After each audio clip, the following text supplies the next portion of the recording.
Vous êtes probablement en train de détruire votre voiture automatique sans même le savoir. De petites erreurs peuvent entraîner des dommages graves et des réparations coûteuses. Beaucoup de ces habitudes semblent anodines, mais au fil du temps, elles usent votre transmission, vos freins et votre moteur. Si vous voulez éviter une panne et économiser des milliers de francs en frais de réparation, restez à l'écoute. Voici 15 choses que vous ne devriez jamais faire dans une voiture automatique.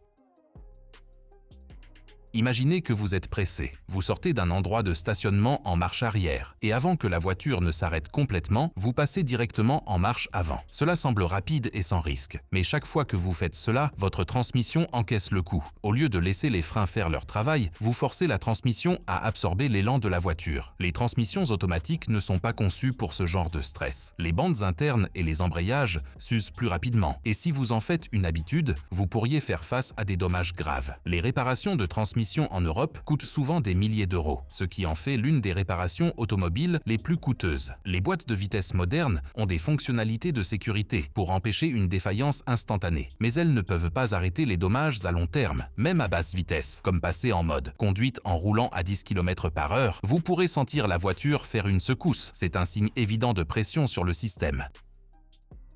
Certains conducteurs croient que mettre la voiture au point mort en descendant une pente économise du carburant. Autrefois oui, dans les voitures plus anciennes, mais les moteurs modernes à injection de carburant fonctionnent différemment. Dès que vous retirez votre pied de l'accélérateur en étant en vitesse, le moteur coupe l'alimentation en carburant. Mais si vous êtes au point mort, le moteur a toujours besoin de carburant pour continuer à tourner. Donc, au lieu d'économiser du carburant, vous en gaspillez en fait. Ce n'est pas le seul problème. Rouler au point mort réduit également le contrôle que vous avez sur la voiture.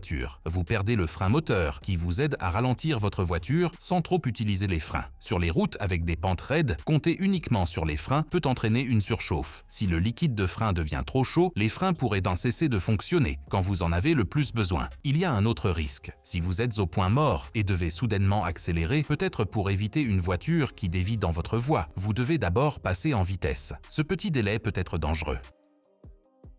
Certains conducteurs adorent le son d'un moteur qui rugit. Ils démarrent la voiture, appuient sur l'accélérateur au point mort, puis passent en mode conduite. Cela peut sembler satisfaisant, mais ça endommage en fait la transmission. Lorsque vous accélérez au point mort, le moteur tourne rapidement, sans résistance. Dès que vous passez en mode conduite, toute cette énergie se répercute sur la transmission. C'est ce qu'on appelle le shock loading, et cela use les pièces internes, comme les embrayages et les engrenages beaucoup plus rapidement que la normale. Au fil du temps, cela peut entraîner des changements de vitesse brusques, une accélération plus lente et des réparations coûteuses. En Europe, remplacer une transmission endommagée peut coûter plus de 3 000 €. Il y a un autre problème. Faire tourner le moteur augmente la chaleur de celui-ci et la pression d'huile. Si vous faites ça trop souvent, cela peut causer une surchauffe et des problèmes de lubrification. Certaines voitures automatiques modernes, en particulier celles équipées d'un double embrayage ou d'un convertisseur de couple, peuvent également être perturbées par des changements soudains de régime moteur. Cela peut saccader ou retarder les changements de vitesse.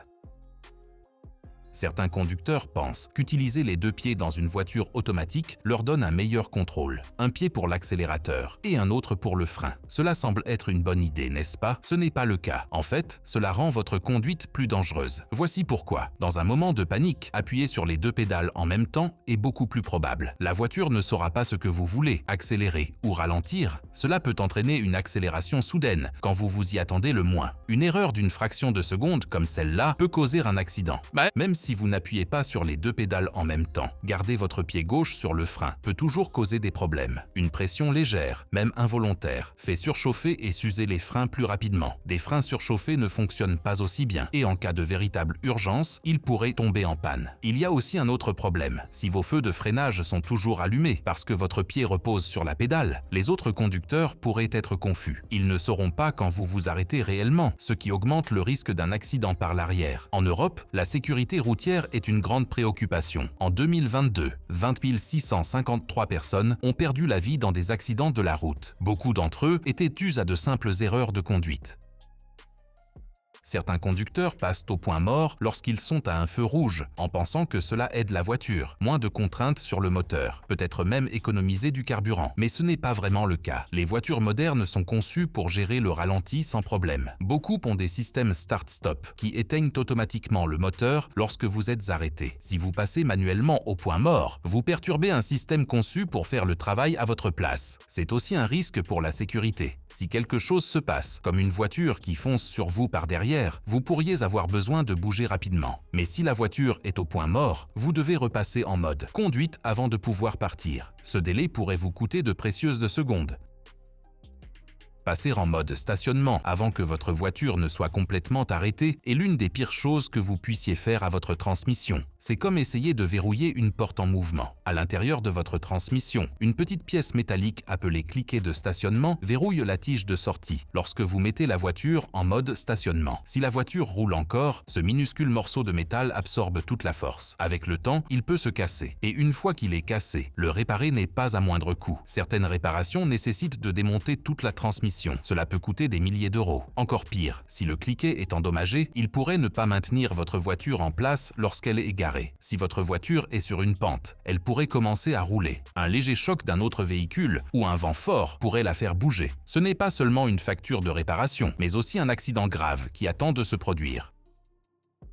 Le liquide de transmission est ce qui permet à votre voiture de changer de vitesse en douceur. Il réduit la friction, empêche la surchauffe et maintient tout en marche. Mais comme l'huile moteur, il ne dure pas éternellement. La plupart des constructeurs automobiles recommandent de changer le liquide de transmission tous les 60 000 à 100 000 km, selon votre façon de conduire. Certaines voitures plus anciennes étaient annoncées avec un liquide de transmission à vie. Mais des recherches montrent qu'aucun liquide ne dure éternellement. Avec le temps, la chaleur et la friction le décomposent. S'il n'est pas remplacé, les changements de vitesse deviennent plus rudes, la transmission surchauffe et finalement, elle tombe complètement en panne. Une nouvelle transmission peut coûter entre 2 000 € et 4 000 € en Europe. Mais un simple changement de liquide, c'est une fraction du prix. Les signes que votre liquide de transmission doit être changé incluent une odeur de brûlé, une couleur plus foncée. Le liquide sain devrait être rose ou clair et une mauvaise efficacité énergétique. Si vous conduisez dans des climats chauds ou dans une circulation dense, le liquide se décompose encore plus rapidement. Surcharger votre voiture peut ne pas sembler être un gros problème, mais cela met une pression sur tout, votre moteur, vos freins et votre suspension. Et ce n'est pas seulement mauvais pour la voiture, c'est également dangereux. En Europe, conduire avec trop de poids peut vous valoir une amende de 100 € à 500 € ou plus, selon le pays. Mais les amendes ne sont pas le plus gros problème. Les voitures surchargées mettent plus de temps à s'arrêter. Des études montrent que la distance de freinage peut augmenter de 20% lorsqu'une voiture transporte trop de poids. Si vous devez vous arrêter soudainement, cette distance supplémentaire pourrait faire la différence entre une collision évitée de justesse et un accident. Il y a aussi une preuve concrète de la dangerosité de la surcharge. En 2019, un camion transportant 50 tonnes a tenté de traverser un pont suspendu à Mirepoix-sur-Tarn, en France. Le pont n'était évalué que pour 19 tonnes. Le poids était trop important et le pont s'est effondré, tuant 2 personnes. Même pour la conduite quotidienne, transporter trop de poids use vos pneus plus rapidement et augmente la consommation de carburant jusqu'à 10%. Si vous n'êtes jamais sûr, vérifiez le poids nominal brut de votre voiture, PNBV, qui est indiqué sur un autocollant à l'intérieur de la porte du conducteur ou dans le manuel d'utilisation. Lorsqu'un voyant lumineux du tableau de bord s'allume, il est facile de l'ignorer. Peut-être que vous supposez que ce n'est pas urgent, peut-être que vous vous inquiétez du coût de la réparation, mais l'ignorer peut conduire à quelque chose de bien pire. En Europe, près de 50% des conducteurs admettent ignorer les voyants lumineux pendant des jours, voire des semaines. C'est un risque énorme. Prenons l'avertissement de pression d'huile comme exemple. Si ce voyant s'allume et que vous n'agissez pas rapidement, le moteur pourrait caler. Réparer, cela peut coûter plus de 5 000 €. L'avertissement de température de transmission en est un autre important. Si votre transmission surchauffe, les réparations peuvent coûter des milliers d'euros. La plupart des voitures modernes en Europe ont des systèmes de diagnostic OBD2 qui génèrent des codes d'erreur lorsque quelque chose ne va pas. Un simple scanner OBD2 coûtant environ 50 € à 100 € peut vous dire exactement quel est le problème avant qu'il ne se transforme en réparation majeure. Les matins d'hiver peuvent être brutaux, surtout en Europe où les températures descendent souvent en dessous de zéro. Vous démarrez votre voiture, impatient de partir, mais appuyer sur l'accélérateur tout de suite est l'une des pires choses que vous puissiez faire. Lorsqu'une voiture reste dans le froid, l'huile moteur et le liquide de transmission deviennent épais. Ils ont besoin de temps pour se réchauffer avant de pouvoir lubrifier correctement les pièces mobiles. Sans cette lubrification, les composants métalliques grincent les uns contre les autres, causant une usure excessive. Des études montrent que la plupart des dommages au moteur se produisent dans les 5 premiers kilomètres d'un trajet. Les démarrages à froid entraînent également des émissions plus élevées, car le convertisseur catalytique et le filtre à particules diesel ne fonctionnent pas efficacement à basse température. Les experts recommandent de laisser votre voiture tourner au ralenti pendant environ 30 à 60 secondes avant de conduire. Commencez lentement en permettant au moteur et à la transmission de se réchauffer naturellement. Si vous conduisez de manière trop agressive tout de suite, vous risquez d'endommager le moteur, d'augmenter les émissions et de raccourcir la durée de vie de votre voiture. Certains conducteurs appuient sur le frein et l'accélérateur en même temps pour lancer leur voiture rapidement depuis l'arrêt. Cela peut sembler amusant, mais c'est en fait l'un des moyens les plus rapides de détruire votre transmission. Les voitures automatiques utilisent un convertisseur de couple pour transférer la puissance du moteur aux roues. Lorsque vous appuyez sur les 2 pédales à la fois, le convertisseur de couple surchauffe presque immédiatement. Le liquide de transmission perd sa capacité à lubrifier correctement et des composants clés comme les embrayages et les engrenages commencent à s'user plus rapidement. Les voitures modernes ont des fonctions de sécurité intégrées qui réduisent la réaction de l'accélérateur lorsqu'elles détectent un freinage de puissance, mais les modèles plus anciens ne l'ont pas. Si vous continuez à faire cela, vous pourriez vous retrouver avec une défaillance complète de votre transmission, qui est l'une des réparations les plus coûteuses qu'une voiture puisse nécessiter. Au lieu de risquer des milliers d'euros en réparation, accélérez en douceur et évitez la pression inutile sur la transmission.